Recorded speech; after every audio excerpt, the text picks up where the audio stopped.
জাপানের শাসক দল লিবারেল ডেমোক্রেটিক পার্টি বা এলডিপির নতুন সভাপতি হিসেবে সানা এ তাইচিকে নির্বাচিত করা হয়েছে। শনিবার টোকিওতে অনুষ্ঠিত এই দলীয় নির্বাচনের মধ্যে দিয়ে তাইচি এখন জাপানের প্রথম নারী প্রধানমন্ত্রী হওয়ার পথে এক ধাপ এগিয়ে গেলেন। জুলাই মাসের নির্বাচনে এলডিপির পরাজয়ের পর শিগেরু ইশিবা সভাপতির পদ থেকে সরে দাঁড়ান, যার ফলাফল হিসেবে এই নির্বাচনের আয়োজন।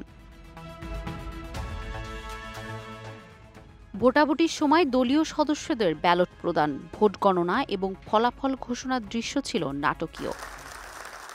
ফলাফল ঘোষণার সময় এলডিপির সভাকক্ষে উপস্থিত নেতারা করতালির মাধ্যমে বিজয়ীকে অভিনন্দন জানান। নির্বাচনে জয়লাভের পর তাইচি তার ভাষণে বলেন, আমরা একসঙ্গে এলডিপির জন্য একটি নতুন অধ্যায় শুরু করেছি। আমি নিজেকে সম্পূর্ণভাবে এই দায়িত্বের জন্য উৎসর্গ করেছি। ওয়ার্ক লাইফ ব্যালেন্স শব্দটি আমি বাদ দিচ্ছি। আমি শুধু কাজ করব এবং কাজ করব।